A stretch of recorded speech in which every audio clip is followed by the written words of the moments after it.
हिमाचल प्रदेश में प्राकृतिक आपदाओं से प्रभावी ढंग से निपटने के लिए राज्य सरकार बड़ी तैयारी कर रही है। अब हर जिले में स्टेट डिजास्टर रिलीफ स्टोर स्थापित किए जाएंगे ताकि आपदा के समय प्रभावित लोगों को तुरंत राहत सामग्री उपलब्ध करवाई जा सके। धर्मशाला में आयोजित एक अंतर्राष्ट्रीय सम्मेलन में एसडीआरएफ की महानिदेशक आईपीएस सतवंत अटवाल त्रिवेदी ने यह जानकारी दी। धर्मशाला के खनियारा स्थित हिमाचल प्रदेश विश्वविद्यालय के क्षेत्रीय केंद्र में आयोजित 2 दिवसीय अंतर्राष्ट्रीय सम्मेलन में एसडीआरएफ की डीजी आईपीएस सतवंत अटवाल त्रिवेदी मुख्य वक्ता के रूप में शामिल हुई। सम्मेलन का विषय था contemporary issue and challenges in disaster management. कार्यक्रम में एचपीयू के कुलपति प्रोफेसर महावीर सिंह मुख्य अतिथि के रूप में मौजूद रहे। त्रिवेदी ने बताया कि राज्य सरकार हर जिले में स्टेट डिजास्टर रिलीफ स्टोर स्थापित करेगी। इन स्टोर्स में आपदा के समय प्रभावित लोगों को तुरंत मदद पहुंचाने के लिए डिग्निटी किट उपलब्ध करवाई जाएगी। इन किटों में भोजन, पानी, गर्म कपड़े, दवाइयां और अन्य जरूरी सामान शामिल होगा। उन्होंने बताया कि प्रदेश में करीब 32% लोगों को डिजास्टर मैनेजमेंट हेल्पलाइन नंबर की जानकारी नहीं है, जबकि ग्रामीण क्षेत्रों में यह आंकड़ा 37% तक का है। ऐसे में लोगों को जागरूक करना बेहद जरूरी है। इसके साथ ही राज्य में 70,000 लोगों को सिविल डिफेंस सेवाओं के लिए प्रशिक्षित करने का लक्ष्य रखा गया है। सम्मेलन में जलवायु परिवर्तन के बढ़ते प्रभाव पर भी चिंता जताई गई। सतवंत अटवाल त्रिवेदी ने कहा कि हिमाचल में मौसम के पैटर्न में तेजी से बदलाव हो रहा है। शिमला और धर्मशाला जैसे क्षेत्रों में समय से पहले गर्मी पड़ रही है, जिसका असर खेती और बागवानी पर पड़ रहा है।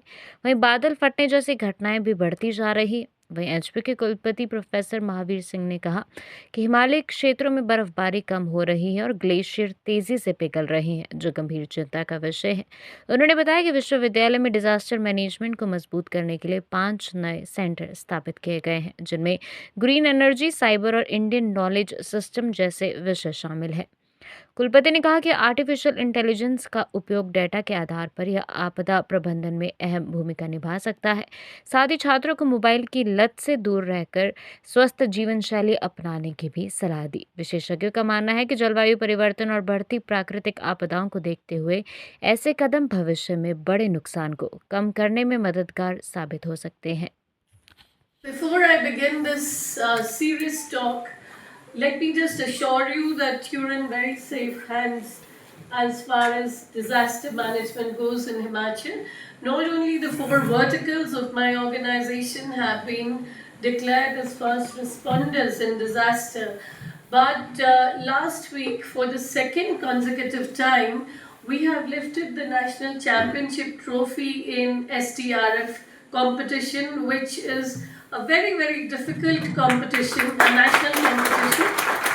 And we are the smallest SDRF in the country.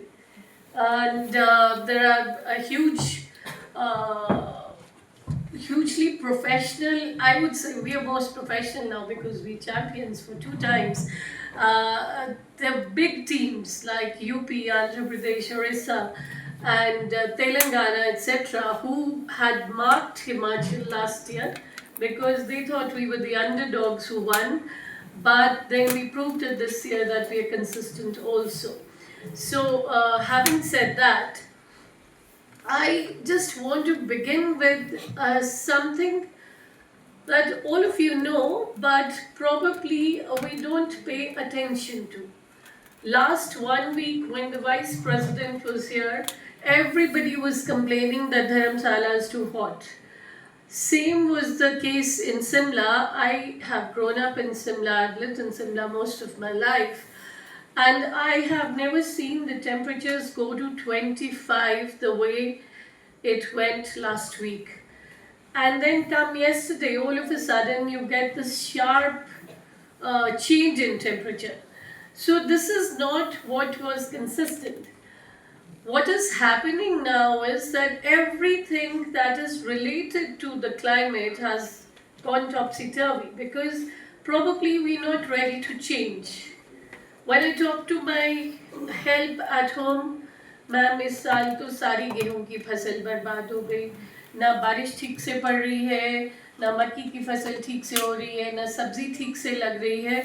So probably we're not paying attention to the things that are related to what is happening around us. We are not probably going beyond pulling out the coat and not having to keep our winter clothes in like we used to in the earlier days when probably I was growing up. Now, the Himalayas, they are giving life to 2 billion people. And yet, the same mountains that have been sustaining us for all these years are now sending us warning signals. Of course, there are experts in climate who do keep talking of the glaciers melting, who do keep talking of the rain being very intense. We're not having different amounts of rainfall if you have studied the phenomena, but we are having the same amount of rainfall in probably 2 hours. That is what is making it difficult these days. When we were children, we used to be looking forward to the rainy season in Simla. And of course, also in Dharamsala, which was that time the second wettest place in the country. We were very happy when the rains came. And more rain meant more happiness. But now, when the rain comes, you get worried. And you don't know when it's going to stop, you don't know how intense it's going to be. It just happens and it disappears, having caused a lot of havoc around. So in Himachal, in 23 and 25, both the years that saw more than average kind of disasters, if I may use the word loosely, we lost around 43,000 crores worth of property. Now, this is what is tabulated. What is not tabulated, and what is the pain of a human being, which we cannot put to value, is much, much more immense than what we can put in the rupees. This, for a state which is not revenue rich, has been a major setback for all of us. We were a happy state. We still call ourselves the Dev Bhumi. Of course, the gods were happy here, and so were the humans. But of late, have started saying that probably our gods are not so happy with us, and we all have to understand why. And you young students being our future, I please don't say that we have failed you, but yes, the responsibility is more on you also, as much as it is on us to sustain whatever is left of us, but it is on you to make it better, and we have to start yesterday. It's already too late, and all of you, I think, need to get extremely involved, whatever be your subject. Even if you're a student of languages or a student of history, whatever be it, everybody now needs to get involved. So when I say that the weather around us is turning, and when I refer to a simple farmer saying all my crops are failing, probably the environment around us is giving us a warning. It is sending these so-called simple kind of warning signals which we really need to pay heed to, but are we listening? The bigger question is, are we listening to these patterns? Now, Himalayas have often been called the third pole of the planet, which now are slowly changing into something different. We were talking in Simla last week that if Simla loses its weather, what is left here? We have had water crisis, we have had friends cancelling their visits because Simla में तो बहुत बारिश होती है, तुम्हारी सड़कें टूट जाती हैं, फिर वापस जा पाएंगे कि नहीं? Which is a negative slur on us. If your people from the plains cannot visit you just because they feel that they're not safe visiting the abode of gods, then it's high time we did something about it. So, let me first share a few things from the field with all of you. For us, when we are doing disaster management, so-called disaster management, that human vulnerability is what turns a hazard into a disaster. Now, what is this human vulnerability is what, of course, we have to understand. But what also needs to be understood is, and I'm sure this conference is going to address it, is how do we go about it? एक जगह बादल फटा. I remember that when we were younger, I think I must have been in class 11 or 12, when we read a small news item in one of the Hindi papers कि मनाली में एक बादल फटा. वो ज़माना इंटरनेट का नहीं था, so we could not understand what बादल फटना was. Probably Manali was cut off from rest of the world for 16 or 17 days, but the world never heard of it. And we used to talk to each other कि बादल कैसे फटा होगा, कैसे नीचे फंस गया, किसी ने कहा पहाड़ी में बादल फंस गया और सारी बारिश वहीं होगी, but nobody really understood it.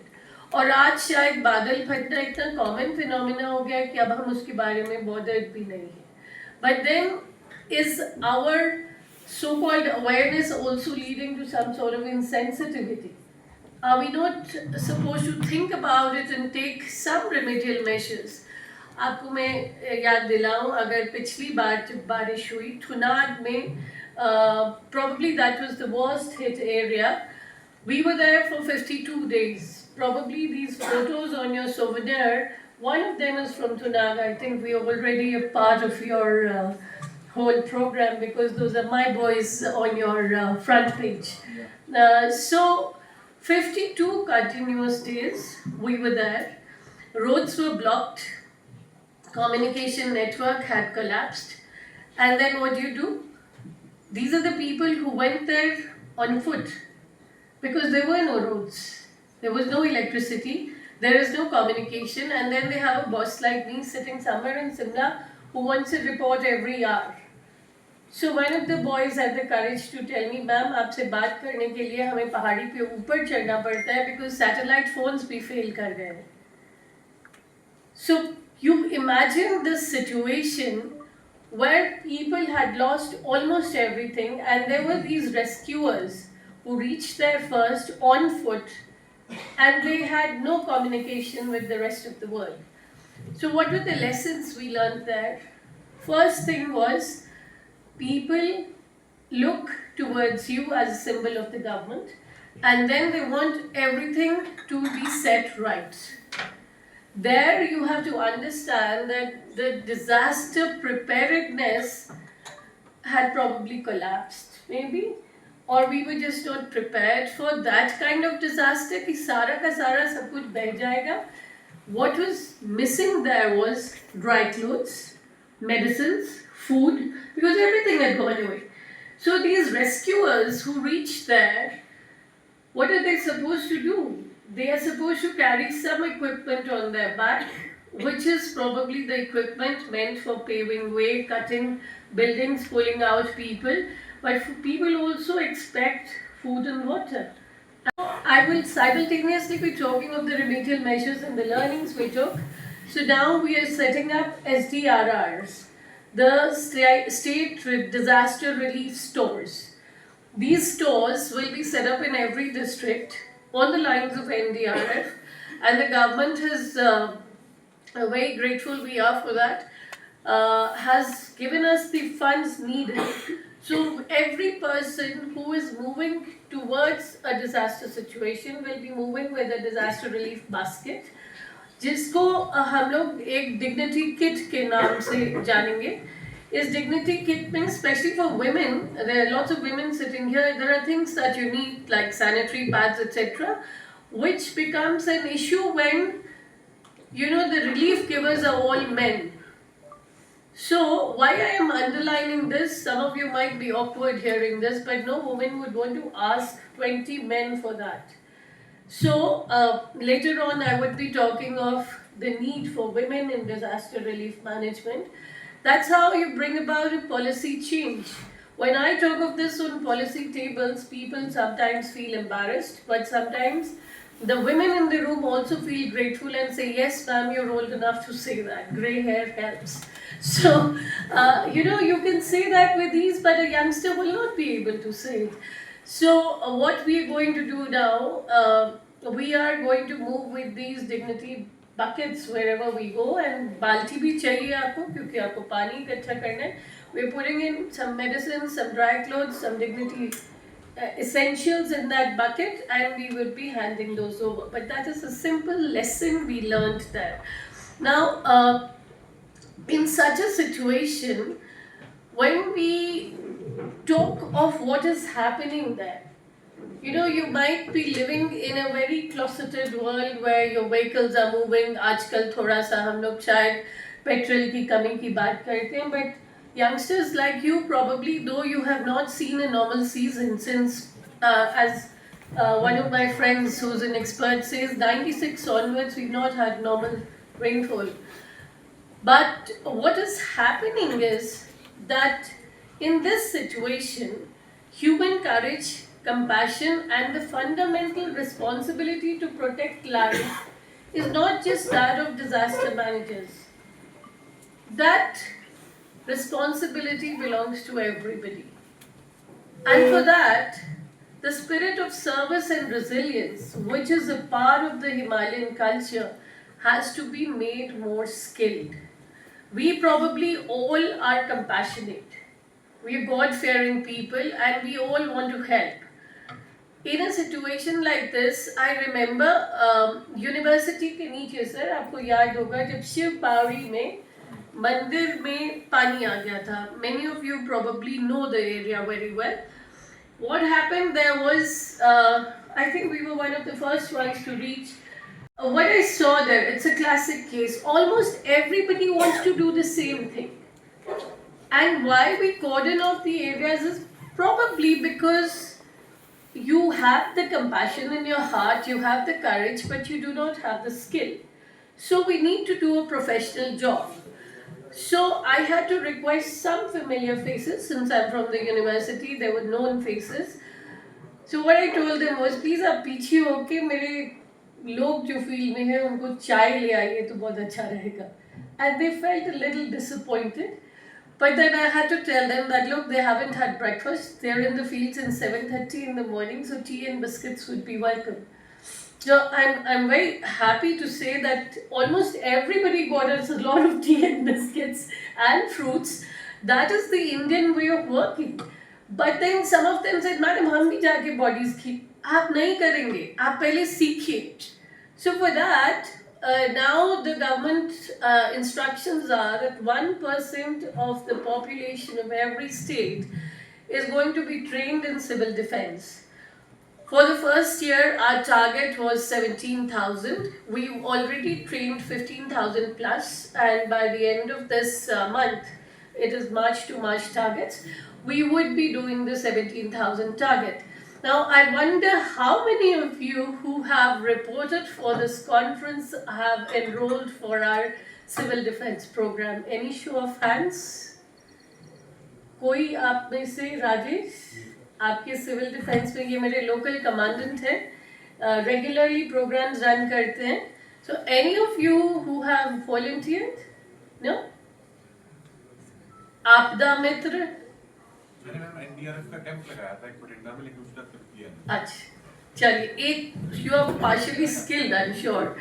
So you know what we are looking for is that when we talk of civil defense volunteers, it's not just youngsters. We're looking for able-bodied people who will not leave the area.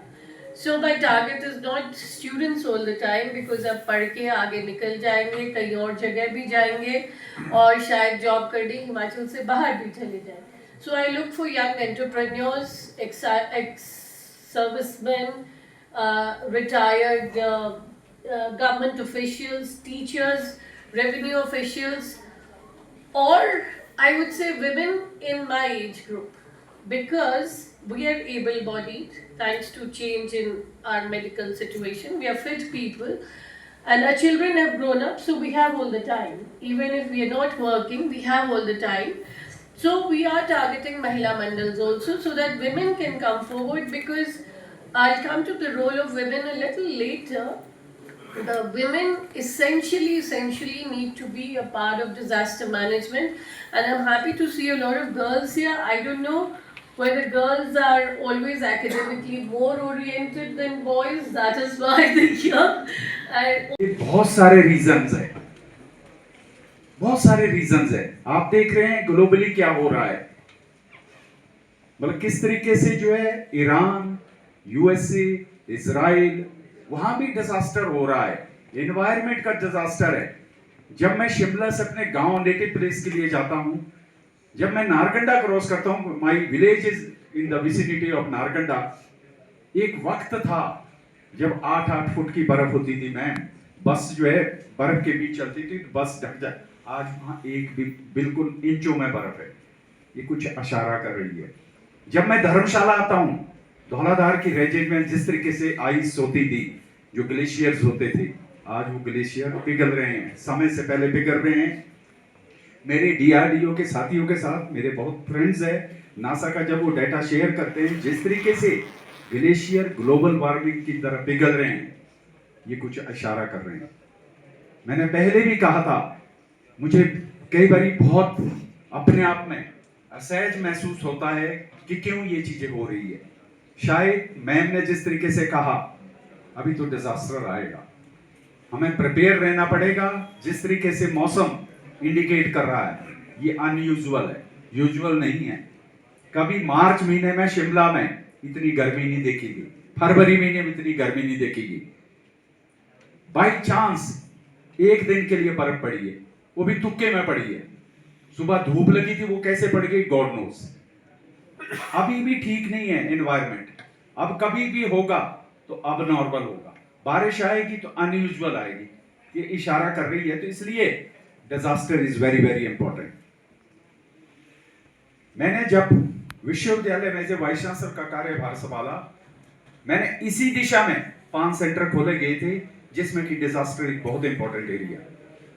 जैसे कहा गया, इस conference में जुड़ेंगे doctor संसार जो कि Italy में है और बॉस्टन में है, जो कि डिजास्टर को पर देख रहे हैं। डॉक्टर महेश है, उनके साथ कोलैबोरेट कर रहे हैं, और दूसरे यूके से जो उनके साथ कोलैबोरेशन में, नॉर्वे के उनके साथ कोलैबोरेशन में, और मैडम के साथ भी वो कोलैबोरेट कर रहे हैं।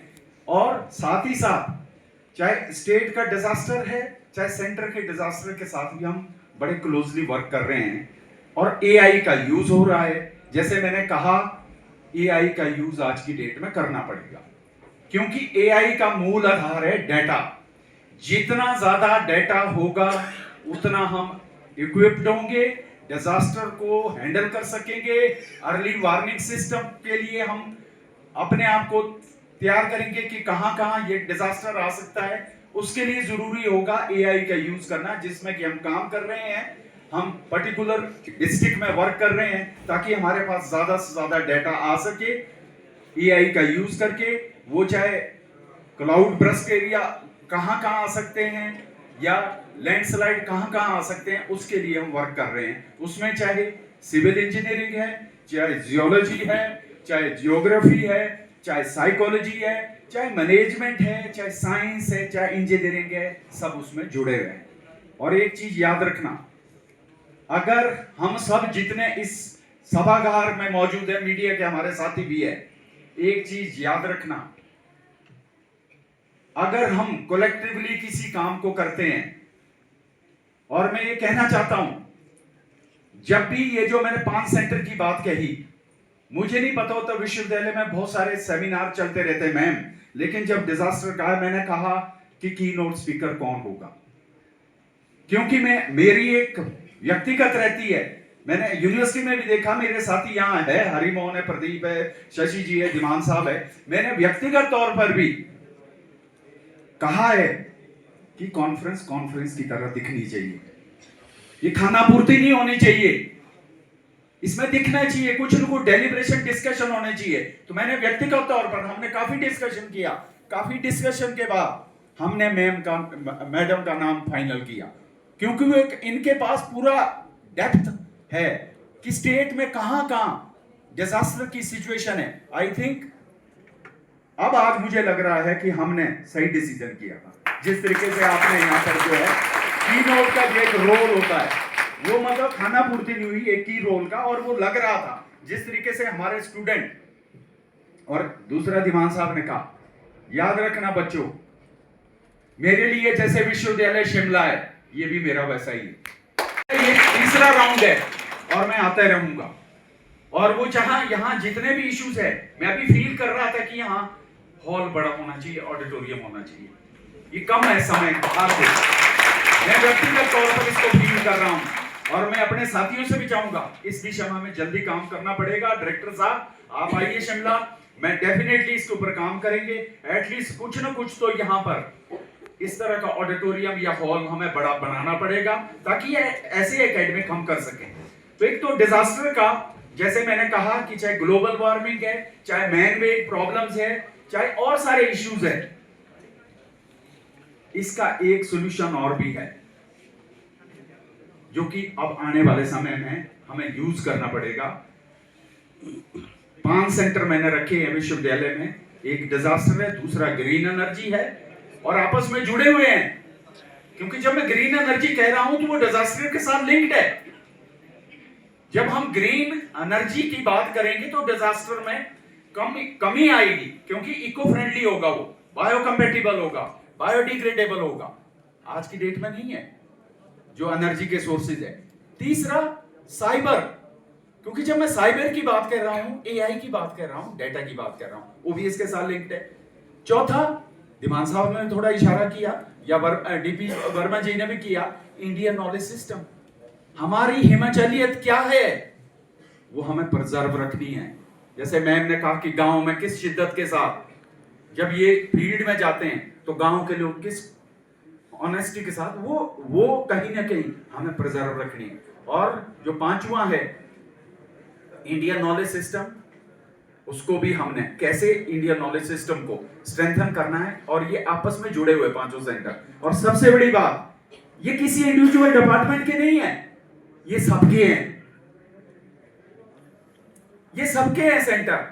आप चाहे पॉलिटिकल साइंस के हैं, चाहे ज्योग्राफी के हैं, चाहे सोशियोलॉजी के हैं, चाहे फिजिक्स के, चाहे केमिस्ट्री के हैं, आप सब उस सेंटर के साथ जुड़ सकते हैं। आप करिए काम उन सेंटरों के साथ। मैं फैकल्टी मेंबर को भी आह्वान करता हूं कि इन 5 सेंटरों के साथ, ये तो एक सेंटर का हम आज रख रहे हैं, मेरी कोशिश रहे और जो 4 सेंटर के वो भी यहाँ इवेंट होते रहे, उस दिशा में हम कार्य करेंगे।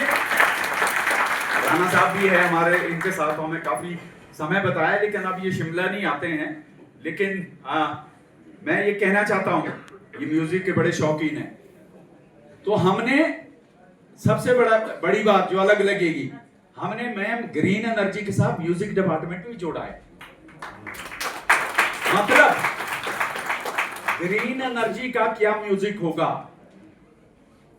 ये जो पेड़ पौधे होते हैं ग्रीन, ये भी कुछ फ्रिक्वेंसी वाइब्रेट करते हैं, इनका भी एक म्यूजिक होता है। और जो जिसका मैं इशारा कर रहा हूं, क्वांटम इंटेंगलमेंट, जब हम सूक्ष्म हो जाते हैं, जो कि अभी हम 1 घंटे तक मैडम के लेक्चर में सूक्ष्म थे, जब हम सूक्ष्म हो जाते हैं हम जुड़ जाते हैं, और जब हम ऑर्डिनरी दुनिया में होते हैं हमारा बिखराव हो जाता है। वो चाहे मानसिक बिखराव है, चाहे आध्यात्मिक बिखराव है, चाहे ब्रेन के लेवल पर, चाहे माइंड के लेवल पर, चाहे सबकॉन्शियस लेवल पर बिखराव आ जाता है। लेकिन जब सूक्ष्म होते हैं हम जुड़ जाते हैं, वही क्वांटम एंटेंगलमेंट है। और याद रखना इस चीज को, ये फैक्ट्स है।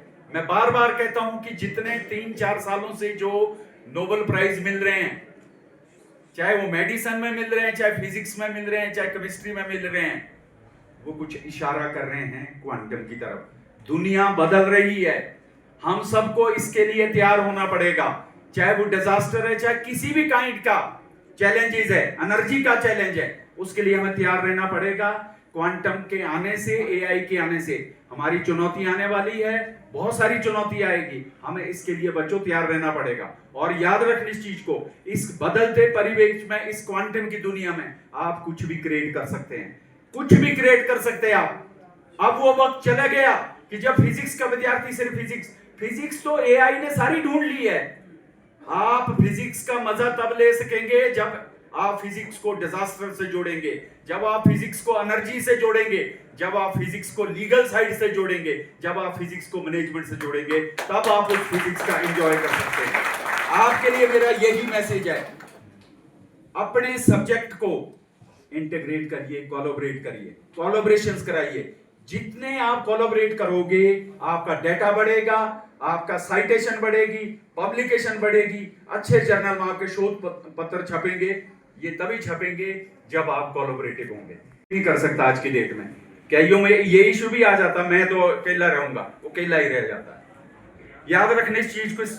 आज कोई भी यूनिवर्सिटी, कोई भी आईआईटी अकेले नहीं काम कर सकती, आपको कोलैबोरेशन करानी पड़ेगी। चाहे बड़ा से बड़ा, चाहे कैम्ब्रिज है, चाहे हार्वर्ड है, वो भी कोलैबोरेशन पर बात करते हैं। और हमारा जो एनईपी का भी जो मैंडेट है, उसका भी यही कोलैबोरेशन आधार है। इसलिए आज जो ये जो 2 दिन का जो हमारा इंटरनेशनल इवेंट है, इसका भी यही है कि हमें कोलैबोरेशन करनी है। इसलिए हम डिफरेंट फील्ड के लोग यहाँ हैं। यहाँ डिजास्टर के ही नहीं है, यहाँ हर एक फील्ड के हैं। तो आप, जब मैं कहा कि जब हम क्वांटम की बात करते हैं, हम जुड़ जाते हैं, तो आपने जुड़ना है इसके साथ। और थोड़ा सा मेरा इस